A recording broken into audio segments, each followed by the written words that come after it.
This video looks at the role the highways play in the economic development of countries and the key design principles of highways.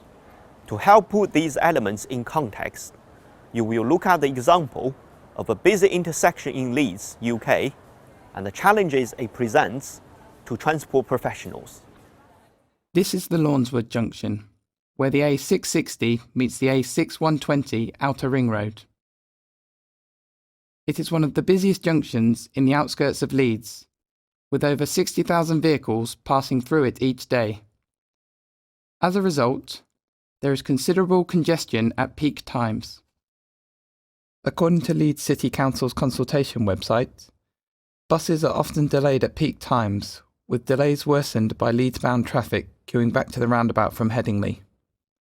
Current facilities for pedestrians and cyclists are poor, with a high number of cycle collisions in recent years. The council are consulting on plans to reduce congestion at the junction by creating a new traffic light controlled 6-lane crossroads. The plans will include cycle lanes and footpaths to improve safety and offer healthier alternatives to travel in private cars. However, local residents fear the proposed scheme will make congestion worse rather than improve it, and that it will increase noise and air pollution in the area. Every highways project must consider how it will address each of the three key principles of highway design: safety, cost, and the environment. It must consider how it will balance the competing needs of each. Highways are very important to a country's economic development. The construction of high-quality road networks can directly increase a country's output by reducing transport time and cost, making a country or region more economically attractive. However, these road networks need to be safe for all users, not just private and commercial transport. They should consider the effects that they have on the environment, including noise levels, pollution, and visual appearance. They also need to offer value for money, both to their users and those who pay for their construction, for example, taxpayers. A basic requirement for safety is that drivers will be able to stop quickly enough if they see an object in their path. To provide the stopping sight distance throughout the entire length of the highway, designers need to consider the reaction time of the driver, the speed of travel, and the interface between the road and the vehicle's tyres. Such provision can be expensive, and the design speed for certain stretches of the road is often reduced to ensure that the stopping sight distance is attained. Construction of a highway involves significant amounts of groundwork and movement of lorries. A key principle of highway design is to minimise the quantity of materials that need to be imported or disposed of from the site. The geometry of the land plays a role in the cost of a highway. In mountainous areas, sometimes the enabling structures, such as high-rise bridges and tunnels, dictate the overall costs of the project. In recent years, whole-life costing, which considers not only design and construction, but the life cycle maintenance needs, has become the norm for evaluating project costs. Highways are built to connect places. The construction activities and subsequent traffic movements have significant impacts on the land they are built on and the surrounding environment. Biodiversity along the route will be disrupted. For example, forest inhabitants may have to be relocated because of the land use changes. The highway must also align with the existing landscape. Occasionally, there are heritage sites or protected areas that highways need to avoid, or take all possible measures to reduce their impact. In the UK, the Design Manual for Roads and Bridges, Volume 11, provides detailed guidance on protecting the environment and evaluating the feasibility of road schemes. Besides these three key principles of safety, cost, and environment, transport professionals also need to consider the following: demand for transport, geometry, drainage, retaining walls and other structures like bridges, pavement and accessories, and topography and weather. After being designed and constructed, road networks still require careful monitoring and analysis by transport professionals. As the Lawnswood example demonstrates, change to transport use over time can have a significant impact on a junction's intended performance. In this case, the increasing use of private cars and development of housing in the area has resulted in congestion. The increased volume of traffic significantly affects the efficient functioning of the roundabout, particularly at peak times. So, the redesign of the Lawnswood roundabout presents a new challenge for transport professionals in Leeds. To meet it, they will seek to balance the competing priorities of the existing infrastructure: safety, cost, and the environment.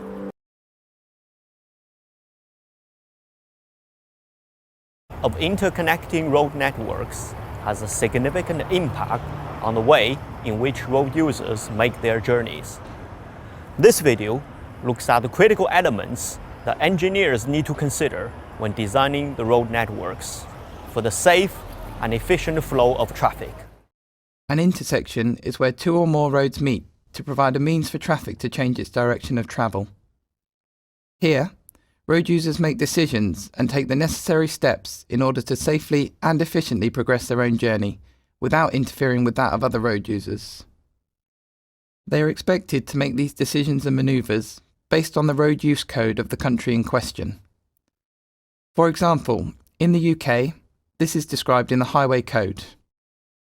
Despite this guidance, intersections have a high potential for accidents to occur. In general, there are two types of intersection: at-grade junctions, for example roundabouts or level crossings, and grade-separated junctions, for example cloverleaf interchanges. A roundabout is a circular intersection in which traffic flows in only one direction around a central island. Adopted by the UK in 1960, the mandatory give-way at entry rule was a significant and important change in the success and use of modern roundabouts.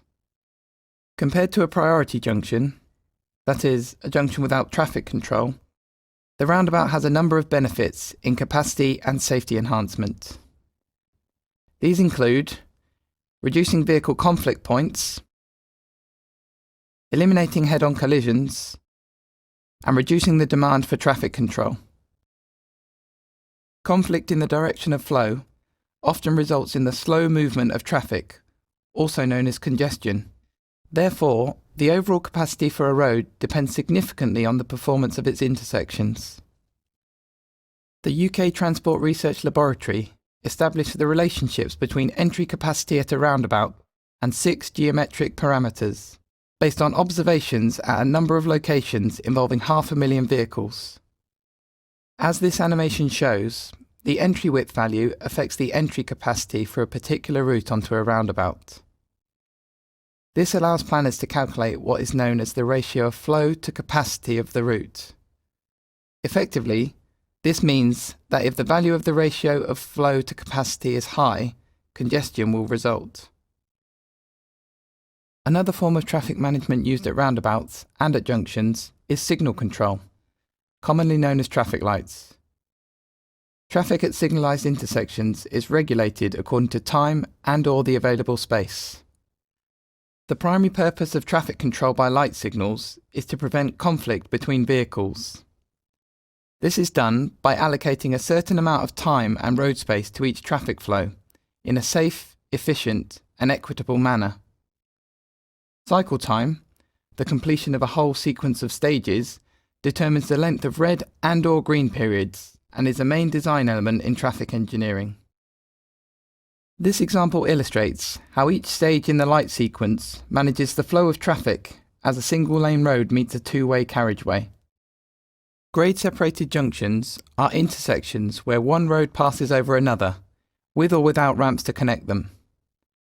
They are designed to allow traffic to move more freely, with fewer interruptions and at higher speeds. They also provide fewer conflicts between traffic flows, reducing the risk of accidents. However, grade-separated junctions are space-intensive, complicated, and costly.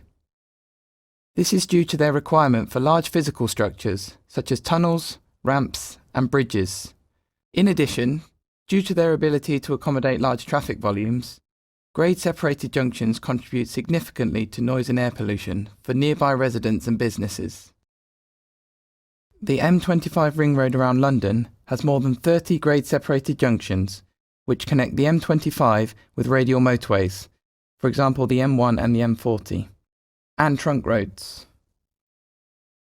In a perfect world, junctions would provide an optimal solution to allow traffic to move swiftly and efficiently between the roads they connect.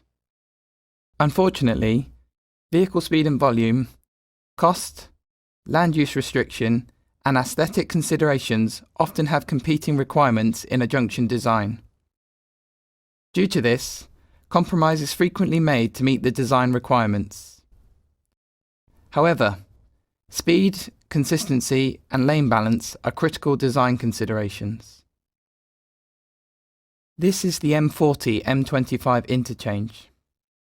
Note that in this junction design, one cloverleaf-shaped loop is provided for the north and southbound traffic, each to turn right onto the M25.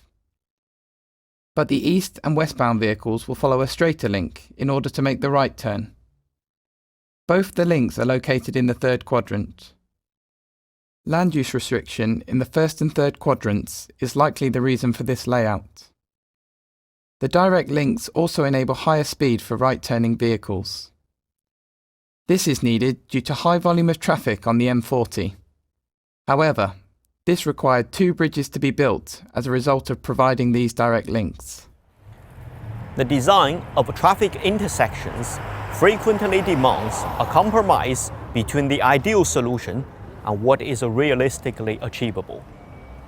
A key role for transport professionals is to consider the wide range of influencing factors and to arrive at an optimal solution that balances the needs of road users, residents, and the environment.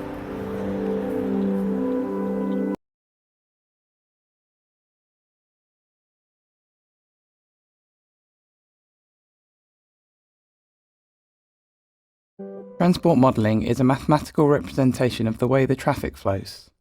It uses software to investigate the effects of design decisions before they are implemented in the real world, and is an important part of the decision-making process in transport planning. This allows transport professionals to explore and estimate the consequences of transport policies, strategies, or schemes using software rather than in a real network. This video introduces the 3 main types of traffic model and the role they play in helping us to understand traffic behavior. Let's begin by considering a simple case study of heavy peak period congestion, which occurs on a busy road through a city centre. In this diagram, O shows the origin, with D representing the destination. To reduce the congestion, the solution might be to widen the road to the south, to increase its capacity. Initially, this seems an obvious solution.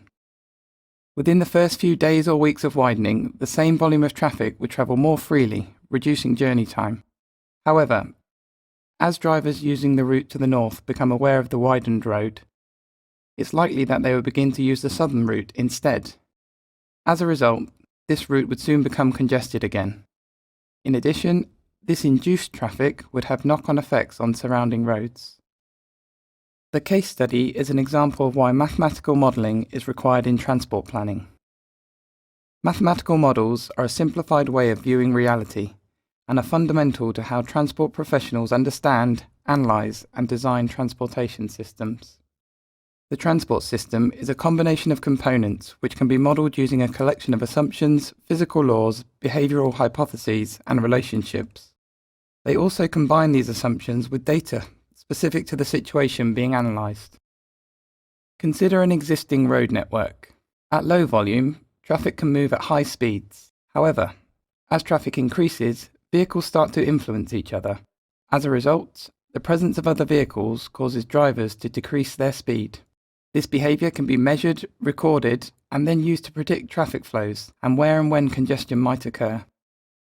Transport modelling varies significantly in format and complexity. The choice of modelling method depends on 3 factors: the purpose of the exercise, the level of detail, accuracy, and certainty required, and The resources available. There are 3 levels of modelling which are applied to transport. Micro, focusing at an individual vehicle level. Meso, examining flows of transport on network links. And macro, looking at larger areas and associated travel demand. Let's have a look at each of these in a bit more detail. Microscopic simulation models transport systems at an individual vehicle level. The simulation moves these vehicles through a network. Here, the vehicles have their own characteristics and respond to the presence and behaviour of other vehicles and to traffic control devices. The primary limitations of these microscopic simulation models are the available computing power and the requirement for extensive data on road geometry and traffic control being available. Today, microscopic simulation models are used extensively in transport planning. While they are limited in geographic coverage, they are useful in analysing the key, usually bottleneck roadway segments where the movement of individual vehicles needs to be represented. These models, coupled with instantaneous emission models, have the potential to assess the environmental impacts of infrastructure improvements, traffic management strategies, and technology implementations. Here at the University of Leeds, we have developed our own microscopic simulation models, Dracula. There are also other models available to transport professionals, such as Visim, AIMSUN, and Paramix. In contrast with microscopic simulations, macroscopic models focus on the overall travel demands for a defined area and examine key measures such as system capacity. They were developed to describe the overall traffic flow within the network and not the movement of individual vehicles. Mesoscopic transport planning tools represent the flow of vehicles on a network link, but do not represent individual lanes. They are used to represent congestion conditions and temporal effects more accurately than macro models, but cover a larger geographic region than microscopic simulation models. Macroscopic models are based on the logic that most urban congestion occurs at intersections. However, macro-level models are difficult to use if very specific traffic control plans are implemented, or a better understanding of queue formation on specific road links is desired. Here at Leeds, we have developed Saturn to perform macroscopic simulations. Another example used by the industry is the Visim software. All of these models provide the opportunity for transport professionals to analyze traffic flow. The use of these models also gives them the ability to test individual scenarios and to see the effects before putting them into practice.